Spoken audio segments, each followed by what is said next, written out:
ये कहानी है जादुई पतंग की। कई साल पहले मगध साम्राज्य का परिपालन राजा इंद्रसेन करते थे। उनकी एक बेटी थी जिसका नाम था नयनतारा। वो बहुत ही दयालु थी। वो राज्य के लोगों की हर जरूरत पूरी करती थी, उनके हर समस्या का हल निकालती थी। उसी राज्य में भुवनगिरी नाम का गांव था। उस गांव में विष्णु नाम का एक बच्चा अपने माँ के साथ रहता था। विष्णु के पिता का निधन हो चुका था। उनका दूध का व्यापार था। पिता के जाने के बाद व्यापार की जिम्मेदारी विष्णु और उसके माँ पर आई थी। विष्णु की माँ घर घर जाकर दूध की बिक्री करती थी। दूध ले लो दूध। अरे सुषमा बहन, मीना मौसी जल्दी आओ, दूध ले लो दूध। विष्णु अपने गायों को चराने जंगल ले जाता था और हर सुबह उनका दूध निकालता था। एक दिन विष्णु गायों को चराने जंगल गया। वहाँ उसने देखा एक पेड़ पर पतंग अटकी हुई थी। उस पे ध्यान न देकर विष्णु आगे बढ़ने ही वाला था, तभी उसे आवाज आई। दोस्त, आवाज सुनकर विष्णु चौंक गया। कौन कौन बोला? मैं बोला। तुम तो एक कागज की पतंग हो, बोल कैसे रहे हो? हाँ दोस्त, मैं बोल सकता हूँ। क्या तुम मुझे इस पेड़ से निकाल सकते हो? मैं इधर फंस गया हूँ। विष्णु ने पतंग को झाड़ियों से निकाला। वो पतंग हवा में थोड़ा ऊंचा उड़ा और बोला, धन्यवाद मेरे प्यारे दोस्त। बताओ तुम्हें क्या चाहिए? तुम तो एक पतंग हो, मेरी क्या सहायता करोगे? जाओ, उड़ जाओ। मैं एक पतंग, इसलिए मेरा मजाक ना उड़ाओ। तुम मुझे अपने साथ रख लो, फिर तुम खुद ही जान जाओगे कि मैं क्या कर सकता हूँ। मैं तुम्हारे गायों को भी चरा सकता हूँ। तुम मस्त एक पेड़ के नीचे जाके बैठ जाओ। अरे वाह, ये तो सही बात है। पर तुम तो एक जिंदा पतंग हो, हम तुम्हें इतना खिला नहीं पाएंगे। तुम उसकी चिंता ना करो, मैं तो सिर्फ हवा खाता हूँ। हाँ, तो फिर ठीक है। पतंग गायों को चराने ले गया और विष्णु एक पेड़ के नीचे खेल रहा था। गायों को चराने के बाद विष्णु उन्हें घर ले गया। घर जाकर उसने माँ को पतंग के बारे में बताया। उसकी माँ भी आश्चर्यचकित हो गई थी, पर माँ पतंग से मिलकर बहुत खुश थी। अरे वाह विष्णु, ये तो बोलने वाला पतंग है। उस दिन बाद विष्णु और पतंग साथ साथ गायों को चराने जाते थे। वो दोनों के बीच गहरी दोस्ती हो गई थी। वो एक दूसरे के बिना रह ही नहीं पाते थे। एक दिन राज्य की राजकुमारी नयनतारा को कुछ लोग अगवा करके हेलीकॉप्टर में लेके जा रहे थे। सैनिक अपने घोड़ों पर बैठकर हेलीकॉप्टर का पीछा कर रहे थे। इस विषय के बारे में राज्य के सारे प्रजा को पता चल गया। राज्य के लोग राजकुमारी के लिए चिंतित थे। पता है, राजकुमारी को उड़न खटोले में अगवा करके ले जा रहे हैं, पर अगर वो उड़न खटोला समुंदर के पार चला गया तो राजकुमारी को बचाना मुश्किल होगा। विष्णु ने गांव वालों की बातें सुन ली। वो परेशान होकर घर गया। विष्णु को उदास देखकर पतंग बोला, तुम चिंता न करो, मैंने सब बातें सुन ली है। मुझे पता है राजकुमारी तुमको बहुत पसंद है। उनको बचाने की जिम्मेदारी मेरी। और हाँ, इतनी ऊंचाई पर उड़कर मुझे कुछ हुआ तो तुम चिंतित मत होना। ये कहकर पतंग उड़ गया, पर विष्णु उसे पुकार रहा था। नहीं नहीं दोस्त, मत उड़ो इतना ऊपर। पर पतंग ने उसे अनसुना करके वो ऊपर उड़ गया। इधर हेलीकॉप्टर हवा में उड़ रहा था और उसके पीछे पीछे महाराजा और सैनिक उसका पीछा कर रहे थे। तभी पतंग हेलीकॉप्टर के पीछे पीछे उड़ने लगा। ये देखकर महाराज थोड़ा आश्चर्यचकित हो गए। फिर पतंग जाकर हेलीकॉप्टर के सामने के कांच पर चिपक गया। पायलट को कुछ दिखाई नहीं दे रहा था, इसलिए उसे लगा हेलीकॉप्टर पहाड़ से न टकरा जाए, इसलिए उसे नीचे उतरना पड़ा। उसी वक्त महाराज और सैनिकों ने आकर हेलीकॉप्टर को घेर लिया और राजकुमारी को छुड़वा कर अगवागारों को बंदी बना लिया। महाराज पतंग को लेकर अपने राजमहल वापस आ गए। तभी विष्णु भागता हाँफता हुआ वहां आ गया। बेटा, तुम्हारे पतंग के बारे में मैंने बहुत कुछ सुना था, पर आज देख भी लिया। दोस्त उठो दोस्त, मुझसे बात करो दोस्त। विष्णु पतंग को हाथ में लेकर जोर जोर से रोने लगा। तभी पतंग बोला, रो मत दोस्त, मैं जिंदा हूँ। विष्णु ने पतंग को खुशी से गले लगाया। राजकुमारी ने विष्णु को बहुत सारा धन दिया। फिर क्या, विष्णु, उसकी माँ और पतंग एक बड़े से घर में ऐशो आराम की जिंदगी जीने लगे।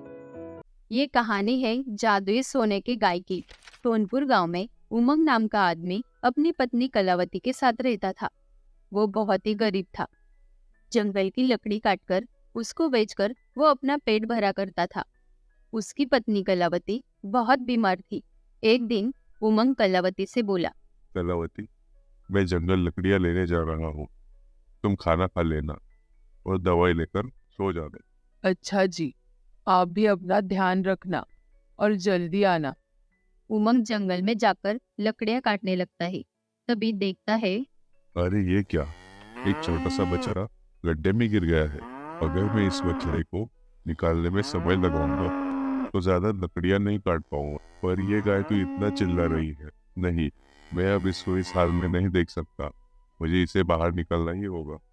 फिर उमंग गाय के बछड़े को गड्ढे से बाहर निकालता है। इन सब में उसका बहुत समय निकल जाता है और वो बस थोड़ी सी ही लकड़ियां काट पाता है। आज तो थोड़ी सी ही लकड़ियां कटी है, पता नहीं कैसे गुजारा होगा। उमंग लकड़ियां लेकर घर पहुंचा। आज थोड़ी ही लकड़ियां लाए आप। अरे हुआ ऐसा कि गाय का बछड़ा गड्ढे में गिर गया था। उसको गड्ढे से निकालते निकालते बहुत समय लग गया। हे भगवान, क्या तेरा हम पे ध्यान नहीं है? हमारी कब बरकत होगी? हम कब 2 वक्त की रोटी चैन से खा पाएंगे? तभी गाय की आवाज आती है और दोनों बाहर जाकर देखते हैं।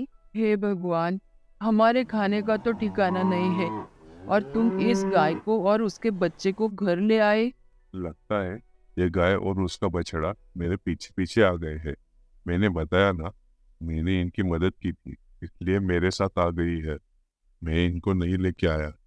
कोई नहीं, अब आ ही गए हैं तो रख लेते हैं। जितना होगा उतना दे देंगे खाने को। मेरे बीमारी के चलते पहले ही सब जमीन जायदाद जमींदार के पास गिरवी रखा है। ये घर बचा है, इसका भी कुछ पता नहीं कब चला जाएगा। कैसे हम इस गाय और उसके बछड़े को पालेंगे? कल का देखा जाएगा कलावती। कल का क्यों सोचती हो? जो होगा देखा जाएगा। ऊपर वाले पे भरोसा रखो, ऊपर वाला सब ठीक कर देगा। मैं देखता हूँ, कुछ इनके लिए खाने की व्यवस्था करता हूँ। थोड़ा बहुत खाना घर में बचा था। दोनों वही खाना खा लेते हैं और गाय और उसके बच्चे को कुछ चारा डाल देते हैं। अगले दिन सुबह कलावती उमंग से कहती है, ए जी, गाय का बछड़ा है ना, तो वो दूध देती होगी। जाओ, जाके थोड़ा दूध निकाल लो, हमारा भी काम हो जाएगा। हाँ अच्छा ठीक है। उमंग गाय का दूध निकालता है और देखता है कि दूध तो पीला है। वो दूध वो कलावती को भी दिखाता है। कलावती, देखो तो ये दूध कितना पीला है। हाँ जी, ये तो सच में कितना पीला है। रुको जरा। अरे, ये तो सोने का है। यानी कि ये गाय सोने का दूध देती है। हे ऊपर वाले, आपने हमारी सुन ली। अब हमारे सारे दुखों का निवारण हो जाएगा। हाँ, सही कह रहे हो। हाँ, अब तुम्हारे बीमारी का भी इलाज हो जाएगा और तुम ठीक हो जाओगे कलावती। चलो, हमें गाय का धन्यवाद करना चाहिए। फिर वो दोनों गाय के पास चले जाते हैं और गाय से कहते हैं, हे गोमाता, आपके दूध से जो सोना निकला है उससे हमारी बहुत मदद होगी। आपका बहुत बहुत धन्यवाद। गोमाता का धन्यवाद करके दोनों घर के अंदर चले गए। तब उमंग अपनी पत्नी से कहता है, ऊपर वाले ने जो हम पे उपकार किया है उसका हमें फायदा कर लेना चाहिए। कल तुम तैयार रहना, हम तुम्हारा इलाज करने शहर जाएंगे, बड़े अस्पताल में। सच में? अब मैं बिल्कुल ठीक हो जाऊंगी।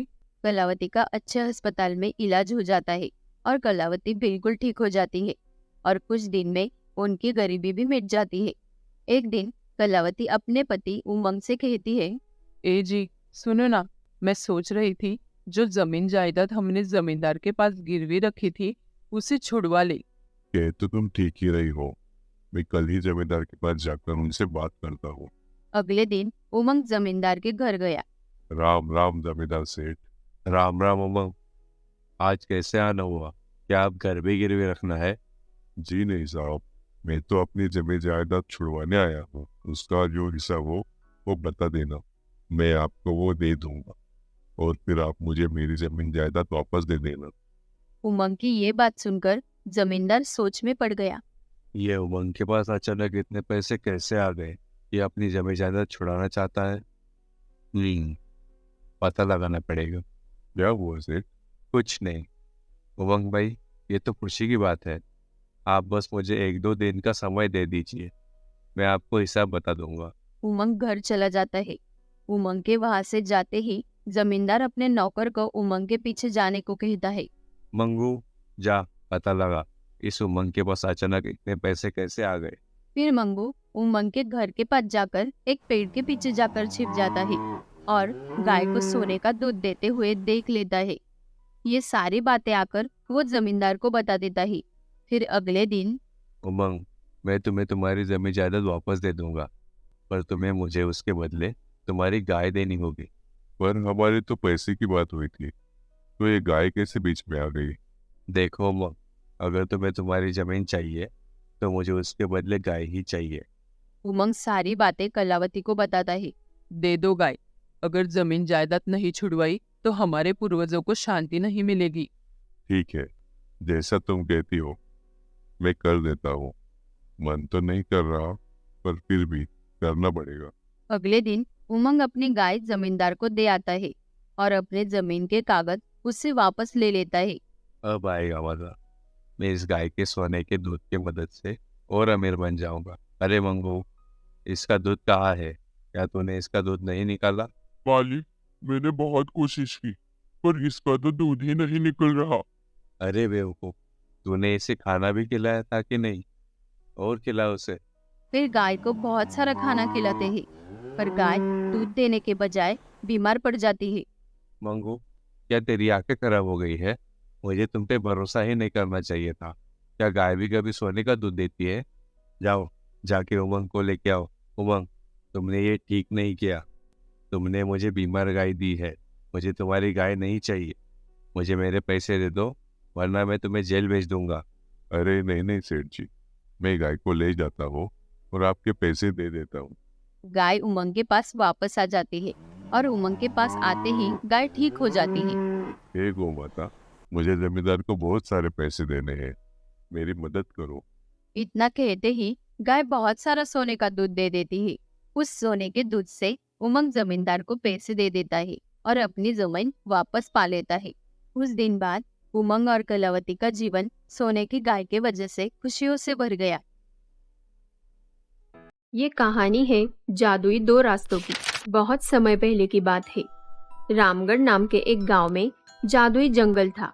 उसी जंगल में दो रास्ते थे। उस जंगल में जाने के लिए गांव के सभी लोग डरते थे, क्योंकि उस जंगल में जो भी आज तक गया था वो लौट के वापस नहीं आया था। इसलिए उस जंगल में कोई भी जाने की हिम्मत नहीं करता था। उसी गांव में सीता और गीता नाम की दो सहेलियां रहती थी। सीता, चल ना कहीं घूम के आते हैं। घर में बैठ बैठ कर मुझे तो आलस आ गया है। हाँ, मुझे भी। चल जाते हैं। रुक, मैं माँ को बता के आई। ऐसा कहकर सीता अपने माँ के पास जाकर माँ से बोली, माँ सुनो ना, मैं घूमने जा रही हूँ, थोड़ी देर में आ जाऊंगी। घूमने? कहाँ घूमने चली और किसके साथ? अरे माँ, गीता के साथ जा रही हूँ और यही गांव में जा रही हूँ। अच्छा ठीक है, जा पर ज्यादा दूर मत जाना और घर जल्दी आ जाना। सीता और गीता घूमने के लिए निकल पड़ती है। घूमते घूमते वो दोनों जंगल के अंदर चली जाती है। अरे ये क्या, हम जंगल के अंदर आ गई। हाँ, लगता तो वही है। चलो गीता, वापस जाते हैं। माँ एक दिन बोली थी गांव में एक जादुई जंगल है, वहाँ कभी मत जाना। चलो, माँ को पता चला तो वो मुझे डांटेंगी। चलो जल्दी चलो। अरे कितना डरती है तू अपने माँ से। कुछ नहीं होता, चल मैं हूँ ना। जंगल बहुत ही खूबसूरत था। जंगल देखते देखते वो दोनों एक गुफा में घुस जाते हैं। वहाँ उन दोनों को दो रास्ते दिखाई देते हैं। यहाँ तो दो रास्ते हैं, हमें कौन से रास्ते जाना चाहिए? क्या पता, कुछ समझ नहीं आ रहा, कहाँ जाएं?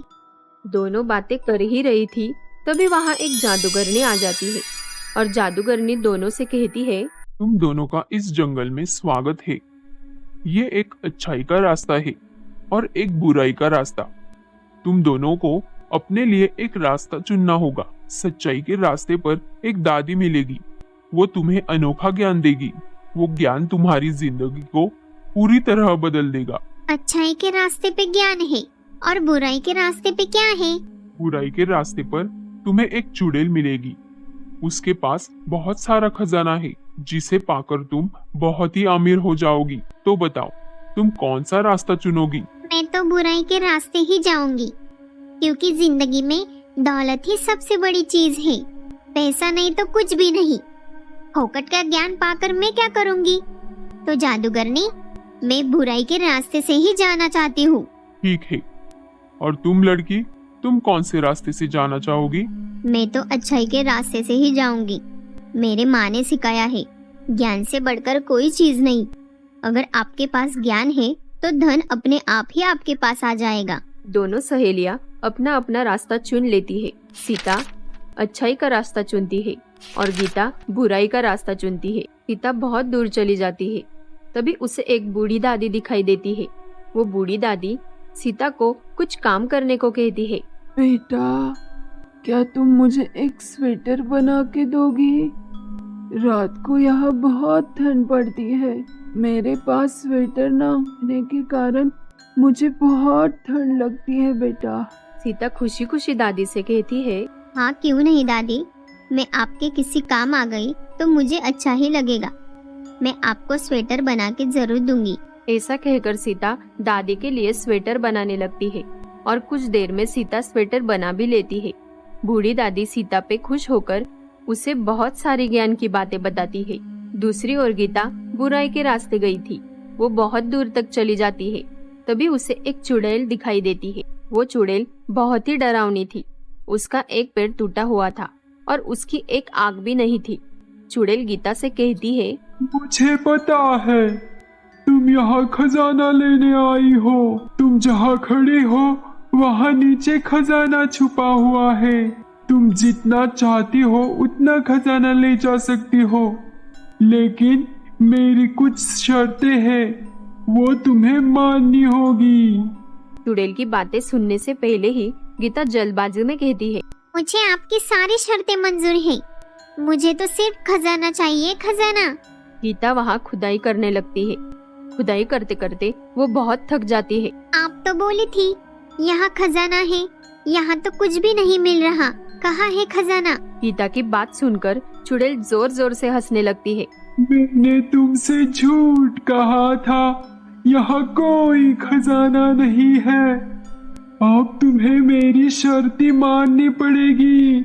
हा हा हा हा हा हा हा। इस शर्त के मुताबिक तुम्हें तुम्हारी एक आंख और एक पैर मुझे देना होगा। क्या? तुमने मुझे ऐसा कुछ भी नहीं कहा था। मैं तुम्हें मेरी आंखें और मेरा पैर क्यों दूं? मैं तुम्हें बता रही थी, लेकिन तुमने कुछ सुनने से पहले ही मेरी सारी शर्तें मान ली। तुमने मुझे धोखा दिया है चुड़ैल। मैं तुम्हें कुछ नहीं दूंगी। क्या मैंने तुम्हें धोखा दिया? शायद तुम भूल गई हो, तुमने बुराई का रास्ता चुना है। मैं तो तुम्हारे आंख और पैर लेके ही मानूंगी। इतना कहकर चुड़ैल गीता की एक आंख और एक पैर ले लेती है। गीता अब एक आंख से अंधी हो जाती है और अपाहिज हो जाती है। गीता जोर जोर से रोने लगी। सीता और गीता जादुई रास्ते से बाहर आ जाती है। तभी सीता गीता को देखती है। गीता, ये क्या हुआ तुम्हें? ये सब मेरे लालच की वजह से हुआ है। मैंने खजाने के लालच में आकर बुराई का रास्ता चुना, इसलिए उस चुड़ैल ने मेरी एक आंख और पैर निकाल लिया। मुझे तो दादी ने बहुत अच्छा ज्ञान दिया। उनसे मिलकर मैं बहुत खुश हूँ। सीता की बातें सुनकर गीता को खुद के गलती का एहसास हो गया और वो चुपचाप अपने घर चली गई। उस दिन बाद बूढ़ी दादी से मिले ज्ञान की वजह से सीता ने बहुत तरक्की की। उसने सभी को अच्छी बातें सिखाई और सबको अच्छाई का रास्ता बताया। ये कहानी है जादुई मंदिर की। अयोध्या नगरी में रानी नाम की 11 साल की लड़की अपने माता पिता के साथ रहती थी। रानी की माँ का कुछ साल पहले ही देहांत हुआ था और रानी के पिता उससे बहुत प्यार करते थे, परंतु रानी की सौतेली माँ माधवी उसको बिल्कुल भी पसंद नहीं करती थी। पसंद न करने तक तो ठीक था, परंतु पिता के घर न होने पर वो रानी को बहुत परेशान करती थी। वो घर का सारा काम रानी से करवाती थी। रानी श्री राम जी को बहुत मानती थी। वो हर रोज उनके मंदिर जाकर पूजा पाठ करती थी और ये बात माधवी को बिल्कुल भी पसंद नहीं थी। एक दिन रानी पूजा के लिए मंदिर जाने के लिए घर से निकली। ए रानी, कहाँ जा रही हो? माँ, मैं मंदिर जा रही हूँ, जल्दी वापस आ जाऊंगी। पहले घर का काम पूरा कर, फिर जाना जहाँ जाना हो। माँ, मैं मंदिर से आने के बाद कर लूंगी सब। ज्यादा जबान मत चला, पहले काम कर, चल जा। जब भी रानी मंदिर जाने के लिए निकलती थी, माधवी उसे घर के काम में लगा देती थी ताकि वो मंदिर न जा पाए। रानी, आज घर में मेहमान आने वाले हैं, तो मेहमानों के लिए अच्छा सा खाना बना कर रखना और घर की भी जरा साफ सफाई कर लेना। माँ, मुझे मंदिर जाना है, कल भी आपने जाने नहीं दिया। आज मुझे जाने दो, मैं जल्दी वापस आ जाऊंगी। आने के बाद सारा काम कर लूंगी। रानी, तू आजकल बहुत जबान चलाने लगी है। काम तो जैसे सुनती ही नहीं है। जितना कहा है उतना ही कर। वैसे भी मंदिर जाके क्या होगा? पर माँ। चुप, जा जाके खाना बना, मेहमान आते ही होंगे। भगवान जी, मुझे माफ करना, आज मैं मंदिर नहीं आ पाई। रानी के आंख में आंसू आ गए। 11 साल की बच्ची से माधवी घर का सारा काम करवाती थी और बेचारी चुपचाप अपने माँ की बात सुनती थी।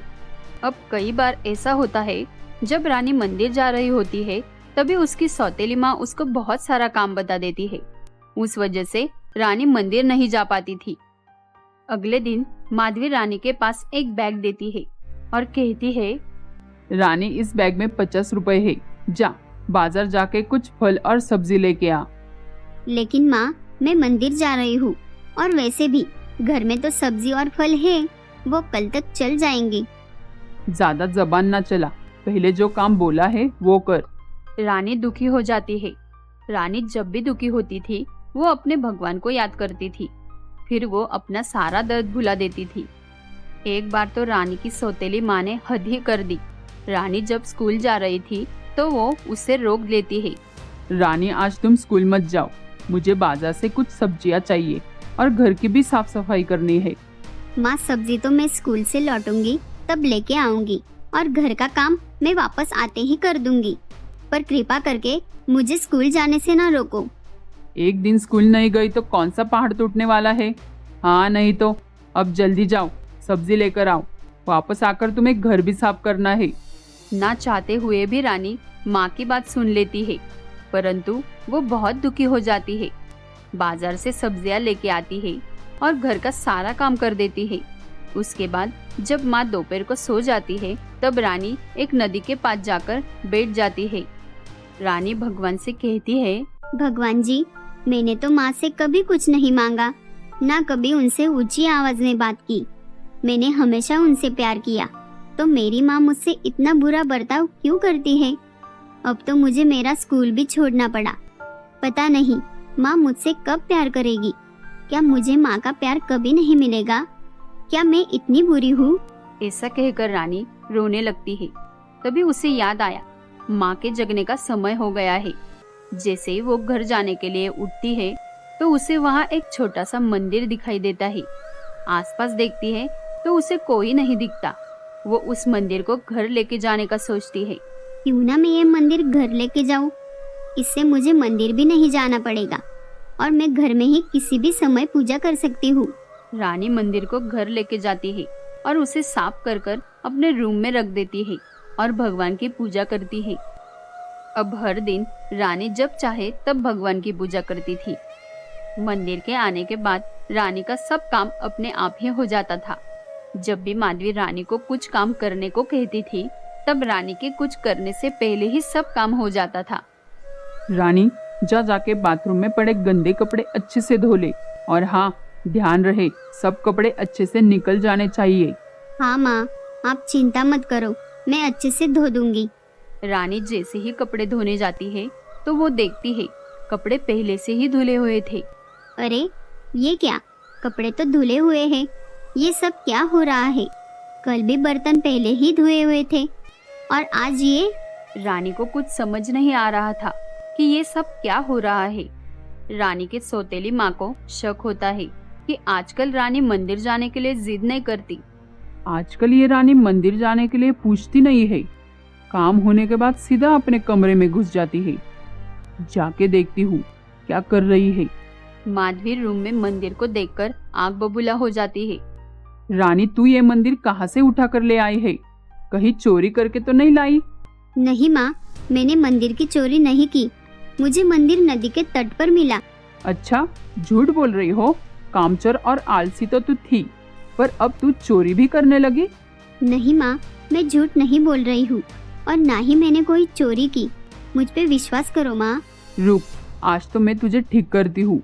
आज तो तू मार खा के ही रहेगी। जैसे ही माधवी रानी को मारने जाती है, तभी मंदिर से तेज रोशनी निकलने लगी और फिर आवाज आई। रुको, ये तुम क्या कर रहे हो इस मासूम के साथ? ये बच्ची तो सिर्फ तुम्हारा प्यार चाहती है और तुम इसे तकलीफ देना चाहती हो। तुम्हारे सताने के बावजूद भी इसे सिर्फ तुम्हारी ममता की जरूरत है।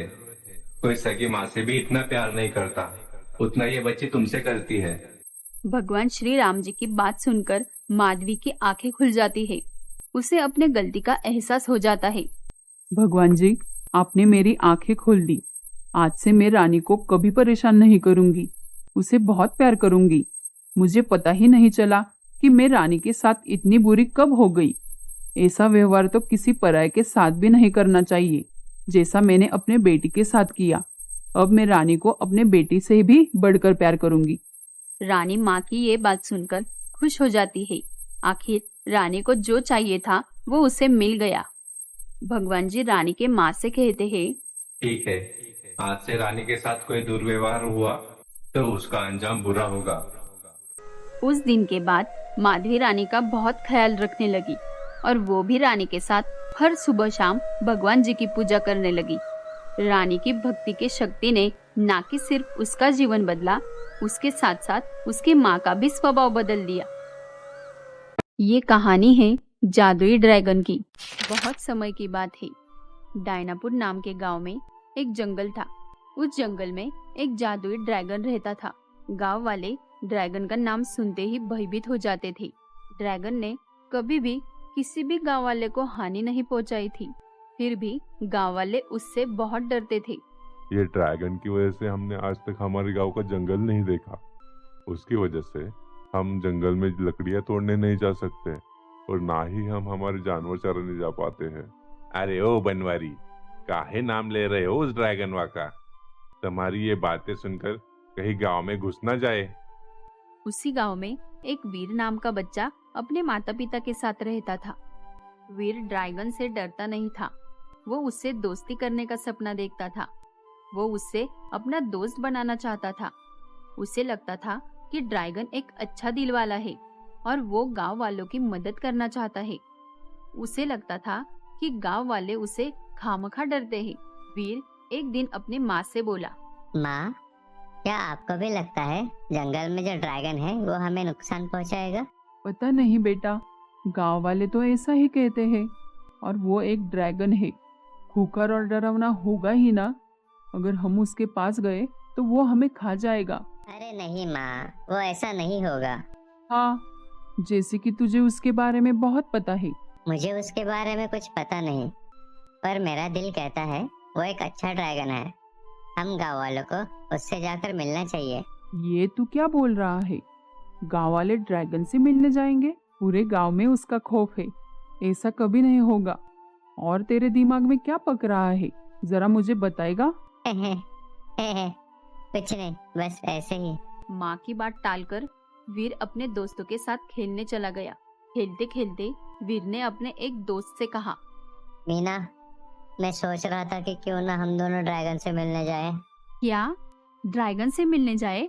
वो ड्रैगन है, किसी शहर से आया मेहमान नहीं जो मिलने जाए, खातिरदारी करे। ड्रैगन है ड्रैगन, वो भी खूंखार ड्रैगन। हमें देखते ही उसके पेट का इंतजाम हो जाएगा और कुछ ही समय में हमें चट कर खा जाएगा। अच्छा, तुम्हें कैसे पता? क्या तुम उससे मिली हो? कभी तुमने उसे देखा है? हाँ, देखा नहीं है, पर गांव वाले ऐसा ही कहते हैं। अरे गाँव वालों ने भी उसे नहीं देखा।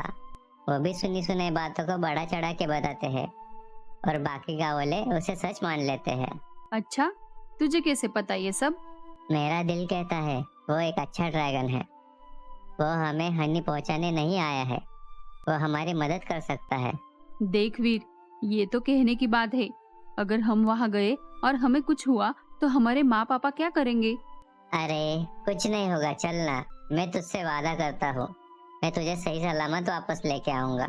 ऐसा कहकर वीर और उसका दोस्त जंगल की ओर बढ़ने लगे। वो दोनों जंगल के अंदर जाकर उस ड्रैगन की गुफा को ढूंढने लगे। थोड़ा और अंदर जाने के बाद उन दोनों को गुफा दिखाई दी। देख, वो रही गुफा, चल जाके देखते हैं अंदर। वीर और उसका दोस्त गुफा के अंदर चले गए। अंदर जाके देखते हैं तो क्या, वहाँ सच में एक ड्रैगन था। वो दोनों देखते हैं, ड्रैगन उन दोनों को देखकर बहुत खुश था। फिर ड्रैगन बोला, तुम दोनों कौन हो और यहाँ जंगल में क्या कर रहे हो? क्या तुम इसी गांव के हो? क्या तुम मुझसे डरते नहीं? हेलो ड्रैगो, मैं वीर हूँ और ये मीना, हम तुम्हें यहाँ मिलने आए हैं। क्या तुम मुझसे मिलने आए हो? पर गांव के सभी लोग तो मुझसे डरते हैं, मुझसे कभी कोई मिलने नहीं आया। तुम दोनों क्यों आए हो? क्योंकि हम तुम्हारे दोस्त बनना चाहते हैं। क्या तुम मेरे दोस्त बनोगे? हाँ, आज से हम दोस्त हैं। चलो हम अब निकलते हैं ड्रैगो। हाँ, आते रहना दोस्त। ये गुफा बहुत ही अच्छी है, पर कभी कभी बहुत अकेला महसूस होता है। ओह, तुम बहुत अच्छे हो ड्रैगो, मैं फिर से तुम्हें मिलने जरूर आऊंगा। ड्रैगन ने वीर और उसके दोस्त को जंगल के बाहर तक छोड़ दिया। उस दिन बाद वीर हर रोज ड्रैगन से मिलने जाने लगा। एक दिन जब वीर ड्रैगन से मिलने गया, तब वो ड्रैगन से बोला, क्या तुम मेरे साथ गाँव चलोगे? गांव में? पर गांव वाले तो मुझसे डरते हैं। मैंने तो कभी उनको किसी प्रकार की हानि नहीं पहुंचाई, फिर भी वो मुझसे इतना क्यों डरते हैं? मैं मानता हूँ मेरे पूर्वज डरावने थे, उन्होंने लोगों को बहुत सताया, पर मैं वैसा नहीं हूँ। मैं तो सबकी मदद करना चाहता हूँ। हाँ, मुझे पता है ड्रैगो, मैं उन सबको बताऊंगा कि तुम कितने अच्छे हो और प्यारे भी। तो तुम चलोगे ना मेरे साथ? हाँ, पर अभी नहीं। जब भी तुम्हें और गांव वालों को कोई मदद की जरूरत पड़े, मुझे सिर्फ आवाज देना, मैं आ जाऊंगा। अच्छा ठीक है, तुम्हें जैसा ठीक लगे वैसे ही होगा। ऐसे ही समय बीत रहा था। एक दिन गांव में पता नहीं कैसे भयानक आग लग जाती है। गांव वाले आग लगने की वजह से इधर उधर भागने लगे। किसी को कुछ समझ नहीं आ रहा था कि क्या करे। तभी वीर के दिमाग में एक आइडिया आया। यही ठीक समय है ड्रैगो को सबके सामने लाने का। आप सब डरो मत, हमारी मदद करने वाला इसी गांव में है। क्या? और वो कौन है? वो जंगल में रहने वाला ड्रैगन है। क्या क्या तुम सठिया गए हो? पहले ही हम इस आग से परेशान हैं और तुम उस खूंखार ड्रैगन की बात कर रहे हो? नहीं चाचा, वो खूंखार नहीं है, मैं मिला हूँ उससे। वो सिर्फ और सिर्फ हमारी मदद करने आया है। चलो भाइयों, निकलो यहाँ से, ये लड़का सठिया गया है, हमें हमारी जान बचानी होगी, भागो यहाँ से।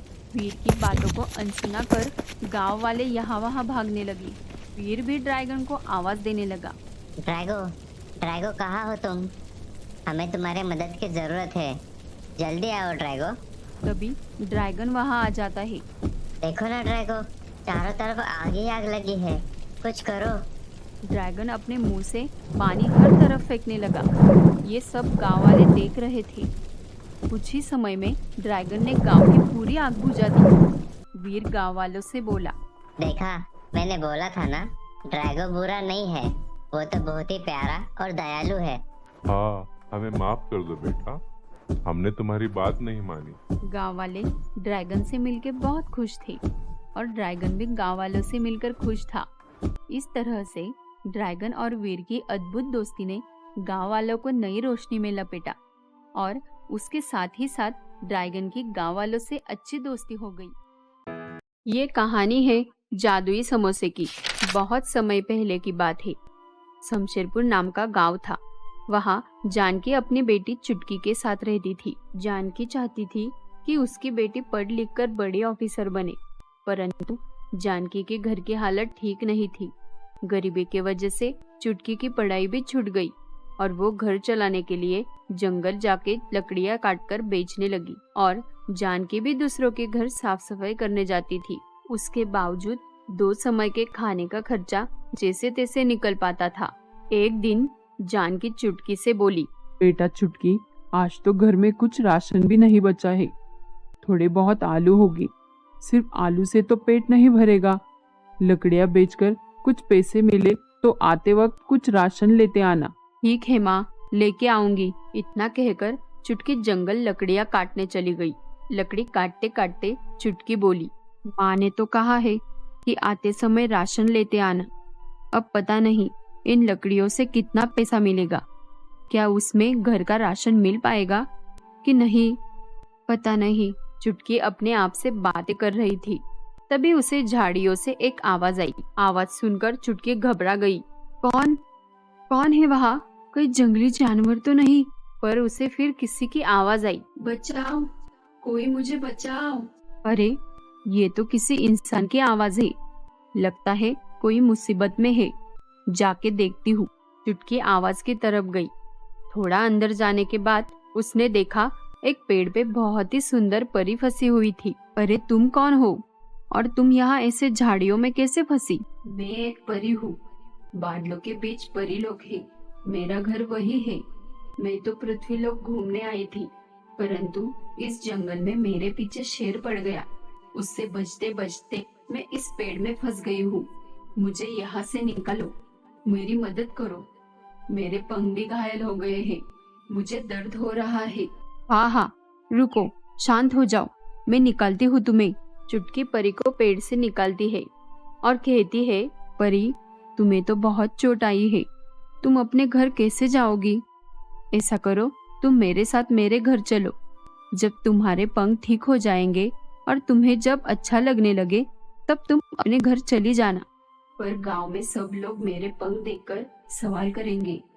ऐसा करती हूँ, मैं एक साधारण लड़की का रूप ले लेती हूँ। हाँ, ये अच्छा होगा। परी एक साधारण लड़की का रूप ले लेती है और फिर चुटकी परी को अपने घर ले जाती है। घर आकर चुटकी माँ को सारी बातें बताती है। माँ, ये एक परी है। इनके पंख पेड़ में फंसने की वजह से घायल हो गए हैं। क्या ये हमारे साथ कुछ दिन यहाँ रुक सकती है? हाँ बेटा, क्यों नहीं। अगर किसी को हमारे मदद की जरूरत है तो उसकी मदद करने से झिझकना नहीं चाहिए। और हाँ माँ, किसी को बताना नहीं कि ये एक परी है। हाँ ठीक है बेटा। जानकी तो मान जाती है, लेकिन उसके घर में भरपेट खाना खा सके उतना राशन नहीं था। परंतु वो लोग बहुत दयालु थे। उन्होंने खुद भूखे रहकर परी को भरपेट खाना खिलाया। ऐसे ही कुछ दिन निकल गए। एक दिन जानकी खाना बनाने के लिए किचन में गई तो देखा कुछ भी राशन नहीं बचा था। सिर्फ कुछ आलू थे। सब्जी बनाने के लिए मसाले भी नहीं थे और पैसे भी नहीं थे। चुटकी, आज तो तू लकड़ियां काटने भी नहीं गई। घर में तो सिर्फ आलू है। सब्जी बनाने के लिए ना ही मसाला है और ना ही कुछ और बचा है। क्या करे बेटा, मसाले के बिना तो सब्जी नहीं बनेगी। जानकी और चुटकी की बातें परी सुन रही थी। परी किचन में गई और उसने अपने जादू से मसाला लाया और उस मसाले से स्वादिष्ट समोसे बनाए और वो समोसे वो जानकी और चुटकी के पास ले गई। आंटी, देखो मैंने क्या बनाया। बेटा, तू ये कहाँ से लाई? आंटी, आपने बोला ना आलू है, तो मैंने उसी से समोसे बनाए। पर मसाला तो नहीं था, तो कैसे? मसाला तो वही था, शायद आपने देखा नहीं। मसाला तो वही था, शायद आपने देखा नहीं। परी की बातें सुनकर जानकी खुश हो जाती है। वो सोचती है शायद सच में उसने ही मसाला कहीं रखकर वो भूल गई। जानकी और चुटकी ने वो समोसे खाए तो उन्हें वो समोसे बहुत स्वादिष्ट लगे। अरे वाह परी, आपके हाथों में तो जादू है। समोसे तो बहुत ही स्वादिष्ट है। आज से पहले मैंने ऐसे समोसे कभी नहीं खाए। अच्छा, ये जादू मेरा नहीं, मसाले का है। दोनों माँ बेटी हंसने लगी। उन्होंने परी के बातों पे ध्यान ही नहीं दिया। सुबह चुटकी जब लकड़ियां काटने जा रही थी, तभी परी ने चुटकी से कहा, चुटकी, तुमने और आंटी जी ने मेरा बहुत ख्याल रखा है। आपने मेरी मुसीबत के वक्त मदद की है, तो मेरा भी कोई फर्ज बनता है ना। मैं आपके लिए कुछ करना चाहती हूँ। ऐसा करो, बाजार से थोड़े और आलू लेके आओ उससे मैं समोसे बनाती हूँ और तुम गांव में सबको बताना कि तुम्हारे यहाँ समोसे बिके जाते हैं। ये आइडिया चुटकी को अच्छा लगा। फिर वो बाजार से आलू लेके आती है और गांव वालों को बताती है कि उसके यहाँ समोसे बेचे जाते हैं। परी ने ढेर सारे समोसे बनाए। कुछ लोग समोसे खरीदने आए। जब उन लोगों ने वो समोसे खाए तो उनको समोसे बहुत पसंद आए और कुछ ही समय में सभी समोसे बिक गए। उन समोसे से चुटकी की अच्छी खासी कमाई हुई। अगले दिन भी परी ने ढेर सारे समोसे बनाए और वो भी कुछ ही समय में बिक गए। माँ, देखो तो हमारे समोसे सबको पसंद आ रहे हैं। ये सब परी के वजह से हुआ है। हाँ बेटा, समोसे तो सबको बहुत पसंद आ रहे हैं और परी सही कह रही थी। जो मसाला वो डालती है वो जादुई है, क्योंकि वो मसाला कितना भी इस्तेमाल करो जैसे का वैसा ही रहता है, खत्म ही नहीं होता। इस तरह चुटकी, परी और जानकी अपने समोसे बेचकर पैसा कमाने लगी। परंतु उसी गांव में एक सुशीला नाम की औरत रहती थी। वो बहुत ही घमंडी और लालची थी। वो किसी और का अच्छा देख जलती थी। ये जानकी के समोसे तो अच्छे खासे बिकने लगे हैं, पैसा भी अच्छा कमाती होगी। ऐसा कैसे हो गया? पर कल तक तो खाने पीने के हाल थे इनके, आज अचानक से ऐसा क्या हो गया? देखना पड़ेगा। सुशीला रात को चुपके से जानकी के घर घुस जाती है और वो देखती है वहाँ परी का जादुई मसाला था। ये क्या है? मसाला? हाँ, उस दिन वो शोभा बोल रही थी कि ये लोग कुछ अलग मसाला डालते हैं समोसे में। हाँ, यही होगा। इसे मैं चुरा लेती हूँ, फिर मैं भी समोसे बनाकर गांव में बेचूंगी। जैसे ही सुशीला मसाले का पैकेट उठाने गई तो उसका हाथ जलने लगा और वो मदद के लिए पुकारने लगी। अरे बचाओ, ये क्या हुआ? बचाओ! तभी सबकी नींद खुल गई तो देखा सुशीला का हाथ जल रहा था। तभी चुटकी ने जल्दी से सुशीला के हाथ पर पानी डाला। सुशीला, तू यहाँ, और तेरा हाथ कैसे जलने लगा? सुशीला घबरा के कुछ नहीं बोली और वहां से भाग गई। ये सब क्या था? मैं बताती हूँ। वो सुशीला यहाँ समोसे का जादुई मसाला चुराने आई थी, उस वजह से उसके साथ ये सब हुआ। चली आई थी मसाला चुराने, हाथ जला के चली गई। उस दिन बाद चुटकी और जानकी का जीवन ही बदल गया। उन्होंने बड़ा सा समोसे का दुकान डाला और परी के दिए हुए मसाले से समोसे बनाकर समोसे बेचने लगे और उन्हीं पैसों से चुटकी की पढ़ाई फिर से शुरू हो गई। ये कहानी है रहस्यमय मूर्ति की। राजू उदयपुर के पास ही एक गांव में अपने बूढ़ी माँ के साथ रहता था। वो छोटी छोटी मूर्तियाँ, खिलौने बनाता था और उनको बेचकर अपना घर चलाया करता था। एक दिन राजू मूर्तियाँ बेचकर घर आया और वो देखता है कि उसकी माँ रो रही थी। अरे माँ, क्या हुआ? आप क्यों रो रही हो? बेटा, वो जमींदार आया था। तुम्हारे पापा ने उससे कुछ 25,000 रुपये कर्जा लिया था। अब सूद समेत मिलकर 1 लाख हो गया है। हम इतने पैसे कहाँ से लाएंगे बेटा? उसने बस 2 हफ्ते की मुदत दी है, वरना हमें ये घर खाली करना पड़ेगा। माँ, तुम रोना बंद करो, मैं कुछ करता हूँ, आप चिंता ना करो। राजू परेशान हो गया। अब पैसे कहाँ से आएंगे? ये सोचते सोचते वो घर के बाहर निकल आता है। थोड़ी दूर जाने के बाद चलते चलते उसे एक पोस्टर दिखाई दिया।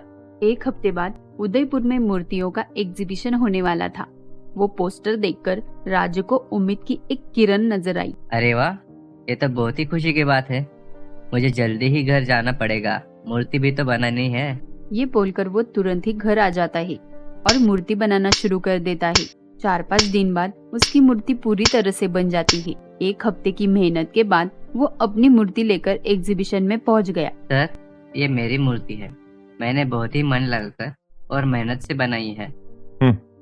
तुम्हें क्या लगता है तुम्हारी ये मूर्ति एग्जीबिशन में रखने के लायक है? क्यों, क्या हुआ? कोई कमी रह गई है क्या? तुम इसे मूर्ति कह रहे हो? ये मूर्ति नहीं, मिट्टी का कबाड़ है, कबाड़। ऐसा मत कहो सर, मैंने बहुत ही मेहनत से इसे बनाया है। देखो, तुम यहाँ से निकल जाओ। तुम जैसे गरीब को मैं ये मूर्ति एग्जीबिशन में नहीं रखने दूंगा। यहाँ सब पढ़े लिखे लोग आते हैं, तुम जैसे गवार का यहाँ कोई काम नहीं। निकलो यहाँ से। ये कहकर वो मैनेजर मूर्ति नीचे गिरा देता है। उस वजह से मूर्ति के टुकड़े टुकड़े हो जाते हैं। अपने मेहनत को ऐसे खुद के सामने टूटा देखकर राजू के आंख में आंसू आ गई। वो अपनी टूटी मूर्ति लेकर वहाँ से निकल गया। यहाँ आने का तो कोई फायदा ही नहीं हुआ, मेरे मेहनत पे तो पूरा पानी फिर गया। ये बोलकर वो गुस्से से उस मूर्ति को फेंक देता है और आगे बढ़ जाता है। पर कुछ दूर जाने के बाद वो फिर से भागकर उस मूर्ति के पास जाता है और कहता है, मैं तुम्हें कैसे फेंक सकता हूँ? नहीं नहीं, चाहे कुछ भी हो जाए, मैं कितना भी असफल हो जाऊँ, मैं मेरी मूर्तियों से बहुत प्यार करता हूँ, उनसे घर चलता है मेरा। ये बोलकर राजू मूर्ति को उठाकर पास के एक बगीचे में जाकर बैठता है। वो बहुत थका हुआ था, इसलिए वो वही बेंच पर सो जाता है। काफी देर हो जाती है, तभी अचानक से उसे एक आवाज आई। कौन है वहाँ? वो इधर उधर देखता है तो उसे वहाँ कोई दिखाई नहीं देता। अचानक वो हैरान हो जाता है जब वो अपनी मूर्ति को अपने सामने देखता है। ये मूर्ति तो टूट गई थी, ये ठीक कैसे हो गई? राजू मूर्ति को अच्छे से देखता है।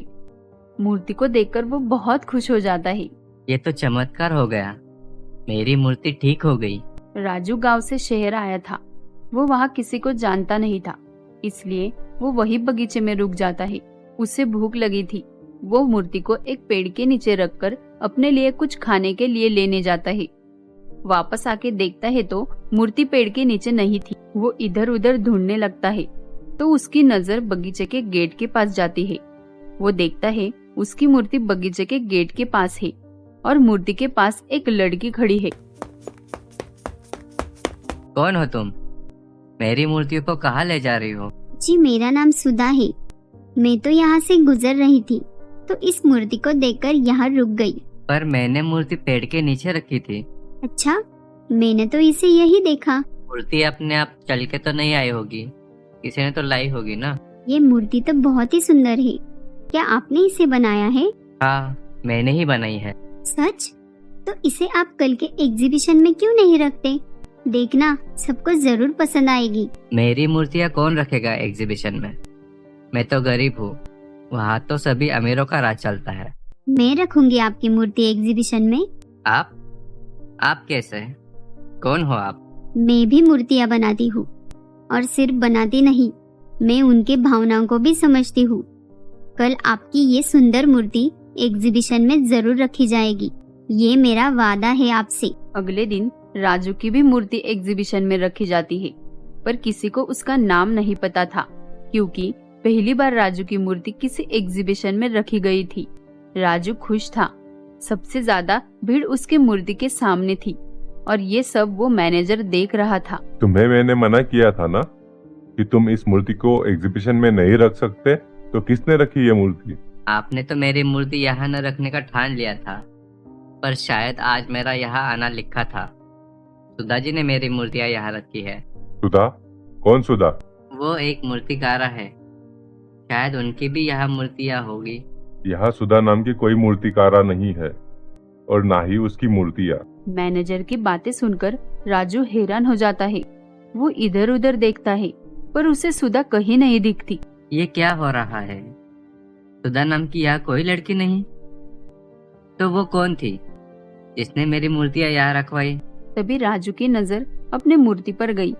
मूर्ति को देखकर उसे याद आने लगा।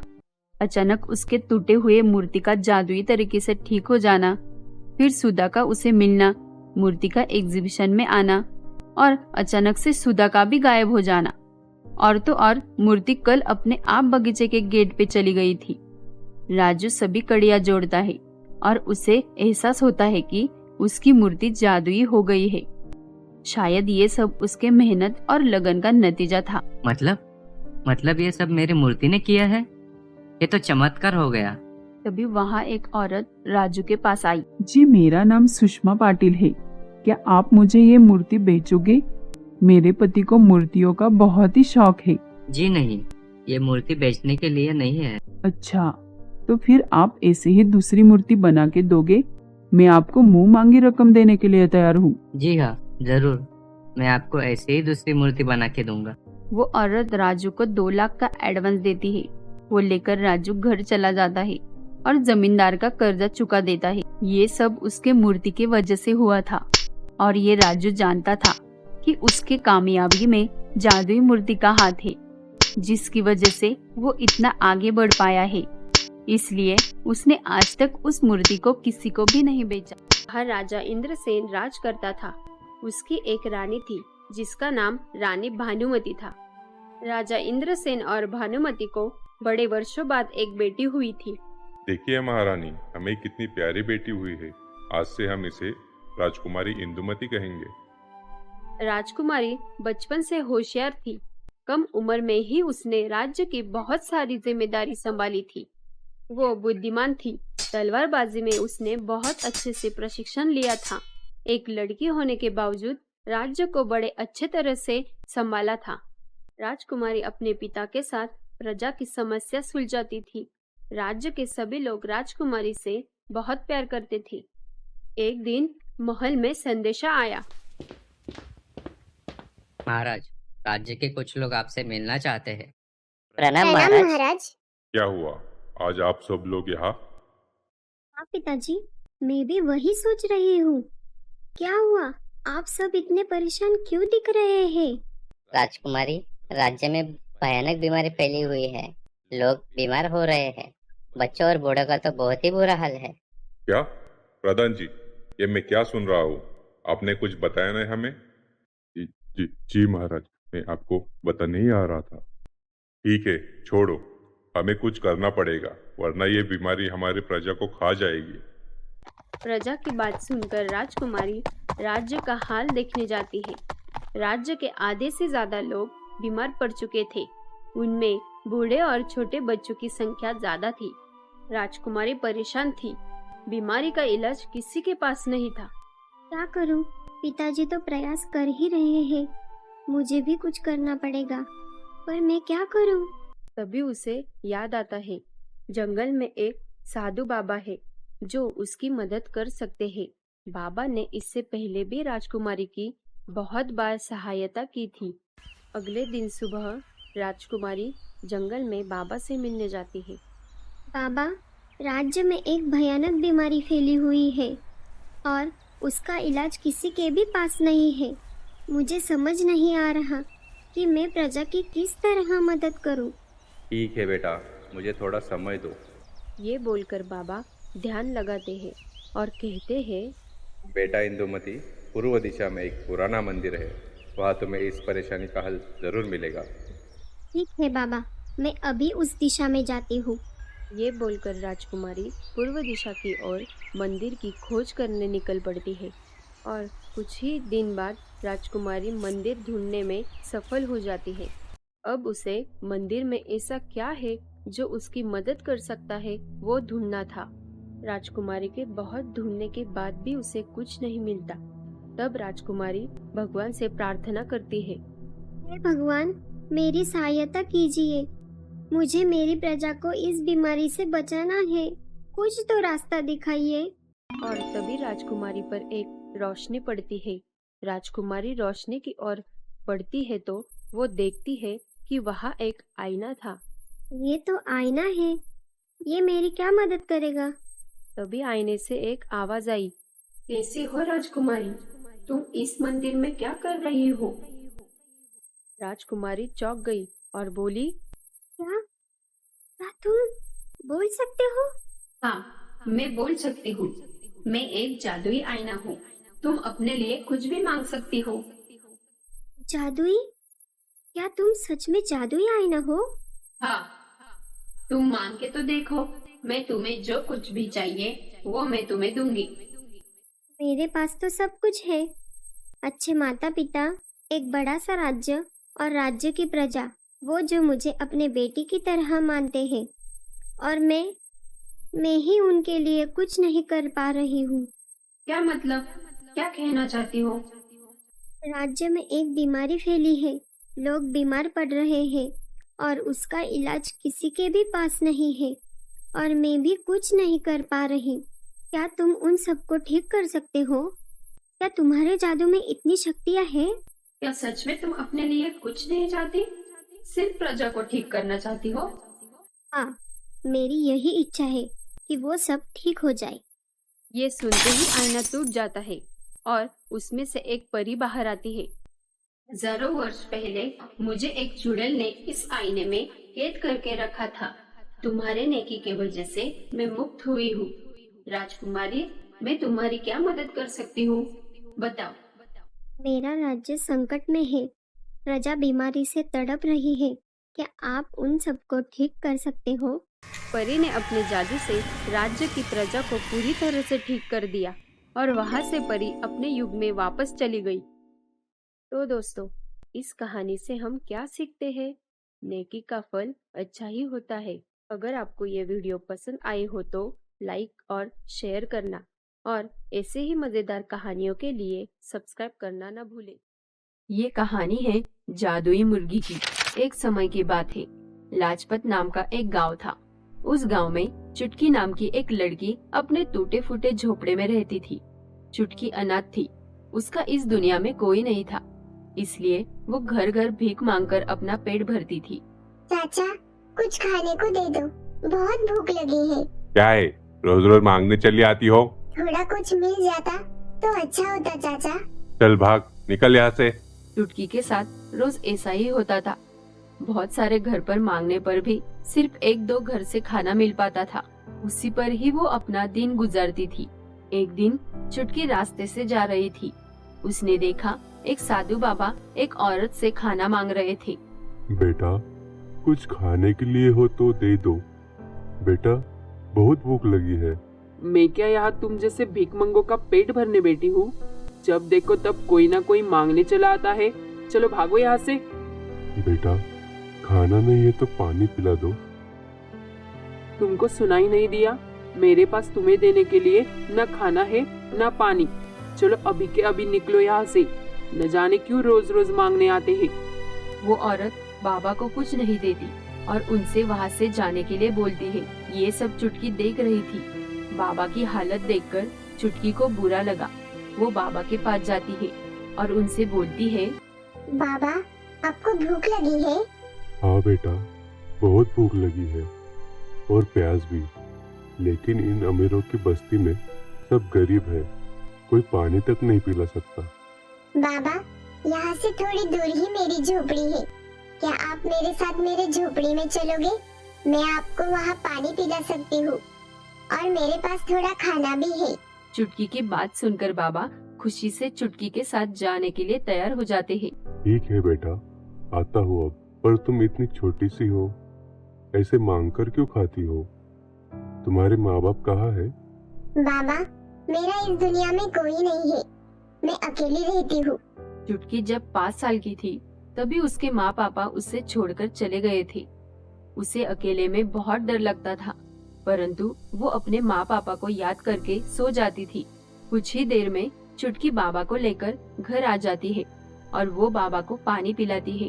बाबा, ये मेरे पास एक रोटी है, आप खा लो। पर बेटा, तुम्हारे पास तो एक ही रोटी है। ये मैंने खा ली तो तुम क्या खाओगी? बाबा, आप इसे खा लो, मैं कहीं और से मांग कर ले लूंगी। इसकी जरूरत अभी मुझसे ज्यादा आपको है। आप इसे खा लो। शाबाश बेटा, तुम कितनी प्यारी हो और नेक दिल भी। मैं तुम्हें कुछ देना चाहता हूँ। ऐसा बोलकर बाबा अपनी शक्ति से अपने हाथ में एक मुर्गी ले आते हैं। ये लो, ये मुर्गी तुम्हारी हमेशा बुरे वक्त में सहायता करेगी। और हाँ, तुम जैसी हो हमेशा वैसे ही रहना, जरूरतमंदों की सहायता करना।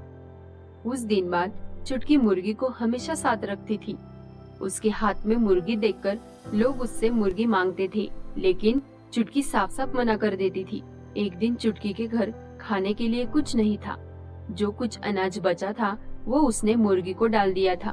बहुत भूख लगी है, पर खाने को तो कुछ भी नहीं है। किसी से मांग कर देखती हूँ, कोई ना कोई थोड़ा बहुत खाना दे ही देगा। तभी चुटकी का ध्यान उसके मुर्गी पर गया। मुर्गी ने एक अंडा दिया था और अंडा सुनहरा रंग का था। अरे, ये कैसा अंडा है? इसका रंग ऐसा कैसे? ये तो सुनहरा रंग का है। आज तक मैंने ऐसा चमकदार सुनहरा अंडा देखा ही नहीं। तभी वो मुर्गी बोली, ये कोई साधारण अंडा नहीं है, ये सोने का अंडा है। मुर्गी को बोलता देखकर चुटकी घबरा जाती है। तुम बोल कैसे रही हो? घबराओ मत, मैं एक जादुई मुर्गी हूँ। तुम बहुत ही नेक दिल हो। ये मेरी तरफ से तुम्हारे लिए तोहफा समझो। चुटकी उस अंडे को उठा लेती है और एक सुनार के पास जाती है। सेठ जी, क्या आप सोने की चीज खरीद लेते हो? अरे तेरे पास क्या है सोने का जो बेचने आई है? कहीं कहाँ से चोरी तो नहीं करके ले आई? नहीं, मैंने कोई चोरी नहीं की। ठीक है, दिखा क्या बेचना है। चुटकी अंडा सुनार को देती है। अरे ये तो सोने का अंडा है, तुझे कहाँ से मिला? वो छोड़ो, आप इसे खरीदोगे या नहीं? अरे हाँ हाँ, मैं इसे खरीद लूंगा। सुनार चुटकी को उस अंडे के बदले पैसा दे देता है। अपने लिए ढेर सारा राशन ले आती है। अब हर रोज मुर्गी सोने का अंडा देती। चुटकी उस अंडे को सुनार के पास बेचकर पैसा लेकर उस पैसे से अपने लिए और जरूरतमंदों के लिए भी राशन ले आती और मुर्गी का भी बहुत ख्याल रखती थी। वो मुर्गी से अपना हर सुख दुख बांटा करती थी। एक दिन जब चुटकी सुनार को अंडा बेचकर आती है, तभी सुनार उसके आदमी को उसका पीछा करने के लिए बोलता है। रघु, जा इस लड़की का पीछा कर, देख ये रोज कहाँ से अंडा लेके आती है। सुनार का आदमी चुटकी के पीछे पीछे जाता है और वो देखता है कि चुटकी के घर में एक मुर्गी है। रघु चुटकी को मुर्गी से बातें करते देख लेता है और सुनार के पास जाकर उसे सारी बातें बता देता है। बोलने वाली मुर्गी, एक काम कर, आज रात को ही उस मुर्गी को यहाँ पे उठा के लेके आ। रात होने के बाद सुनार का आदमी मुर्गी को चुरा लेता है। सुबह होने के बाद चुटकी जब देखती है मुर्गी गायब है, तब वो बहुत परेशान हो जाती है। अरे ये मुर्गी कहाँ गई? कहीं उसे कोई बिल्ली तो उठा कर ले नहीं गई ना? उधर सुनार मुर्गी को देखकर खुश था। रघु, ये मुर्गी ने तो अभी तक एक भी अंडा नहीं दिया। तुमने सच में इसे अंडा देते देखा है ना? मुझे तो एक साधारण सी मुर्गी लग रही है। एक काम करो, जाओ उस लड़की को उठा के ले आओ। सुनार का आदमी रघु चुटकी को उठा के ले आता है। ए लड़की, चल जल्दी से इससे सोने का अंडा मांग, नहीं तो तुम दोनों अपनी जान से हाथ धो बैठोगे। नहीं नहीं सेठ जी, ऐसा मत करो, मैं मांगती हूँ अंडा।